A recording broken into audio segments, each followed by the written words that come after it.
What's happening, everybody? PureSalvation here.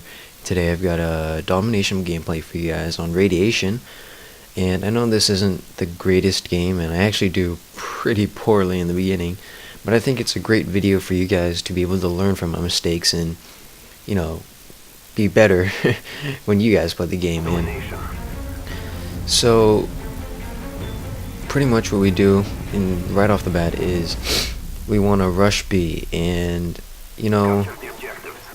like I said before, I don't think rushing B is the greatest thing, but when you have enough people, sometimes you can sort of sneak a capture on the B domination flag, and so, yeah, I kind of like going after it for a little bit, but if worse comes to worse, I'd rather have just one person going for the flag while the rest of the team sort of, defends that player who's capturing the flag, and so we get a sneak capture, and somehow I dive behind the corner.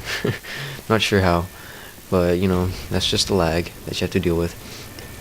And so, like I said, I do pretty poorly in the beginning. I do make a lot of mistakes. As you see, there's two guys capturing it, and I do my best to take out one and take out the other, and just like that, we're back on the flag, ready to capture it again. So we get it, and you see me, I just get a lucky kill right there. You see where I'm placing my motion sensor, and the reason why I place it there is because my job in this game is to always protect B. Like, every time I'm in a domination, I always let my team know that B is going to be like my die-hard protecting flag, I guess you could say. And so I'm always going to be at that flag. And the reason why I placed the motion sensor there is that's going to give me a heads up notice just in case I get flanked around.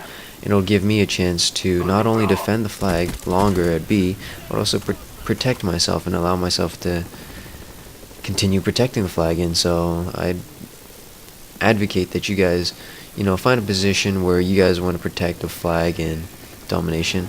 And just throw up a motion sensor where you're around, and you're actually going to be pretty surprised on how effective it can be. So yeah, I get killed right there, unfortunately. But we still have domination A and B, and I realize that, and you see at this moment, I make a huge mistake. I kill that guy who's going for the flag, though I should have killed the guy who was running in front of me, because then I would have been able to take out both of those guys and save myself from a death. And ultimately, I don't know, just give us more time. But apparently they don't capture it, which was lucky for us. And I get a panic knife there, which I absolutely hate. And I think knives should be a 2-hit marker kill, or a 2-knife kill. Just because I think it's retarded that if the guns are underpowered in this game, then the knife should be as well. But I'll rant on that in a different video, and unfortunately there they do get the flag, and hey, I make a mistake, run out in the middle, get killed. That's another thing you should do.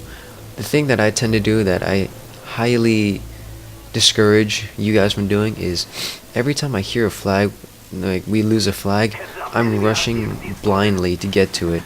And look at this was just a big fail. I threw a concussion, and I actually ran in front of it and got stunned myself. But anyways, back to what I was saying.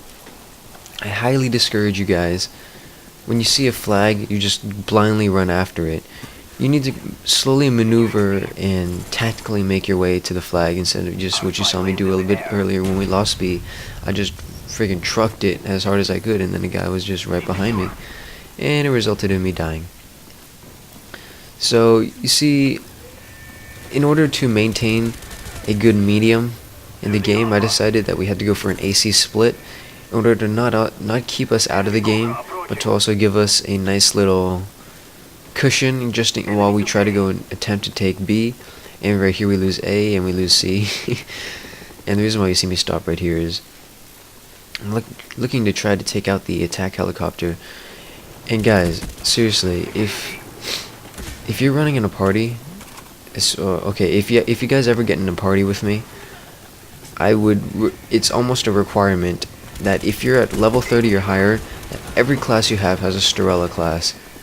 I mean, that's just my personal preference, but I hate getting killed by spy planes and enemy kill streaks, because I run Scavenger because I like to go for long kill streaks. And you see me right there. I see a spy plane, and I am on that. Like, actually, I've just unlocked these Storellas recently, so I can start helping out with taking out kill streaks again. But guys, seriously, yeah, like definitely, I would highly advocate that you guys put on Storellas. And right there, that was a huge mistake as well. That guy had complete cover over I did, and I just decided to see gamble if I could win gamble if I could win that gunfight. And right there, it's a stupid mistake again. There's a sentry gun, and I try to maybe try to pull off a miracle knife on it, but just ends up in me dying. And you see right here, now I'm just starting to die a lot. And so, like I said again, in order to stay in the game, we have to go for an AC split. And you guys might not realize how important or essential these the AC capture can be to a game. Like, if you guys are down, and right here I try to go knife the sentry even though there was 2 guys there. It results in me dying again, unfortunately. But, you know, life goes on. But seriously, like I said before, holding an AC split is essential if the other team has B on lockdown, because what it does is, if they try to pull off and go and capture A or C, that just makes your job a lot easier when you're trying to capture B. And so, I think we managed to take B, and yes we do. And so that AC split was huge and was able to keep us in the game, even though we really weren't down that much. But I mean, it just saves us the hassle of having to pull off a more of a comeback. And you know, I keep dying every time I try to go for the objective. And you know what? That's the cost for going for the objective. You're gonna die a lot, and there's nothing you can really do about it most of the time, unless you're just a miracle Call of Duty player. And so things are just gonna happen. And so you see me, we've taken B, and you see my teammate threw a care package right on the B flag. Now what that does is I tell nobody to capture it, and what I start to do to get me out of this sort of slump that you guys see me in, I'm almost 10 deaths right now, it's ridiculous. And so I use this care package to sort of get me out of a slump, and what I do is I'm baiting the enemy. And I mean, look at how many easy kills I get. Just watch this sort of, and I tell my friend not to capture it. And so you guys should really watch what I do to use this care package as not only a good baiting, but it also helps me to get all my kill streaks. And so yes, my kill streaks is a mortar team, Blackbird, and dogs.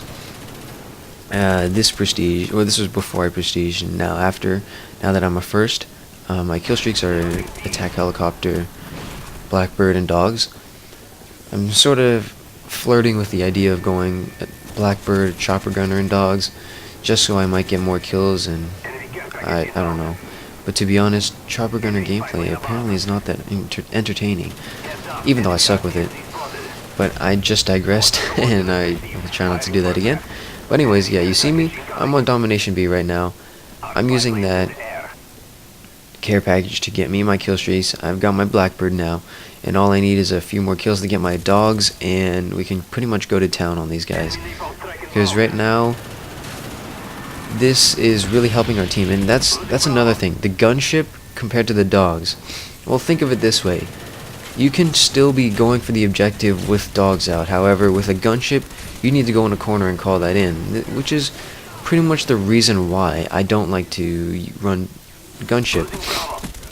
Just because it takes me out of the role-playing objective-based game style, and you know, really slows down things. And if the enemies are all inside, then it's sort of useless.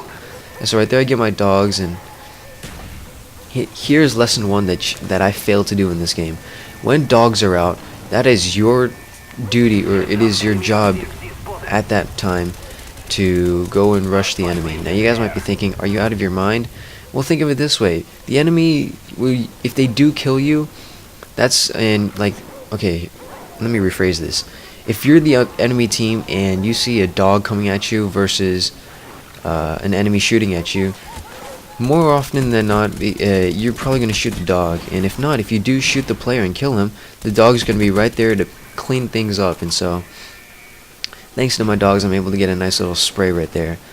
And unfortunately, I was kind of on a kill streak, but that guy ends it. But who cares? But I don't even know what I was saying. Oh yes, I think I just regained my thought. So dogs, they don't get me very many kills in this game, but it's a huge objective saver. Because if you think about it, these guys are all focused on shooting dogs down, and so they don't really care about the objective. They just don't want to die, and I guess you could think that's a natural. And right here, I'm not sure how I died, or I didn't get a kill right there. But I guess you could say that's like a natural instinct, or just, yeah, like an instinct that you might think of. And so, yeah, I get the kill, we win the game, and I'm very happy. Because, you know, I didn't do that great, guys. 38 and 13, something that isn't great, but you know, it's like an average KD that you would probably see if you were to look at my combat record. However, the game style turned out to be a bit different than I actually intended it to be, and so that's the end of the video, guys. Hope you enjoyed it. Please like and subscribe. Please like those videos, and you know, I'm actually gonna call out one of the people who's been disliking my videos. I'm not gonna say his name, but his philosophy behind disliking my videos is that if I ask for you guys to like my videos, he's gonna dislike it. However, he apparently enjoys watching my videos, but is just one factor that results in him disliking it. And yeah, I know it's his opinion versus the world, and I don't want to call him out and have all my really low subscribers go and attack him, because that's not right. But think of it this way: if you enjoy my content, and the reason why I ask for likes actually is because for those of you who watch my videos and sincerely enjoy them, and if I don't ask you guys to like at the end, you guys might forget to like it. And you know, likes are huge now on YouTube, and so that's the reason why I ask for it. And hope you guys enjoyed the video. Like the video, and I'll see you guys in the next one.